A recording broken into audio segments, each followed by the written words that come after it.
Alright, lamb backstrap. So just boning out a lamb loin here to get the backstrap and the fillet. So to begin with, I'm just going to cut down here and peel out this fillet. So this is it here. Now once I've got it peeled out, I can just continue to take this silver off and denudor it to get rid of any extra bits of sinew or fat that's on it. The silver is not going to be overly tough on a backstrap or a fillet, but it's best to remove it.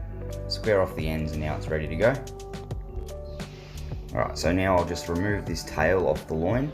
That's just a bit of sort of fattier meat that will go into sausages. And then I'll continue to mark hard along that chine bone there. And then now that that's marked down hard, I can then flip it up on its end and I can cut down hard against the backbone here, or the vertebrae, which will, as you go along the loin, they'll turn into the ribs. So I'll just cut down hard along them, trying to keep as close to the bone as possible. That way I'm keeping as much meat on the actual backstrap as possible. And then this bone will just go into a little tub, which we'll bag up for dog bones. And then I'll just square off a little bit of fat that's going to go into the fat tub, that's not needed. And then I'll just, while I've got it on its back, I'll just clean up underneath here, take off any sinew or any little bits of bone fragment that I may have left on, as you don't want to obviously be having that on a backstrap, which it is again an expensive cut of meat and you want the best out of it. And then I'll just continue to flip it over, and with this back fat here, I should be able to get underneath it with my thumb and just peel the majority of it off. There will be a seam that goes between your silver and the actual fat, and most of the time you can just peel it straight off. Sometimes you might have to cut it off, but this time I could peel most of it off. And then as I flip it over here, that back hard bit of sinew, I can chop straight down along there.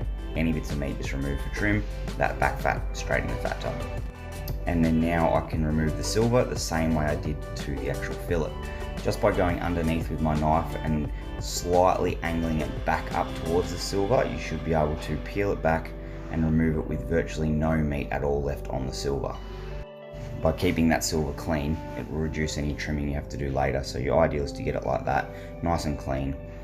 There's a little bit there that I've missed off, so I'll just take that off just to clean it up, and then I'll be able to square up my ends of the backstrap after making sure that I have removed everything off, just to make it look nice and neat for the window. You don't have to square off the ends if you're at home, you don't necessarily need to do this.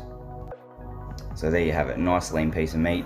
Very versatile, the lamb backstrap, and you can also do the exact same process to a deer or a goat, and then further processing you can either strip it up across like this for a stir fry or a salad, or alternatively dice it and then scoop it up for some sticks.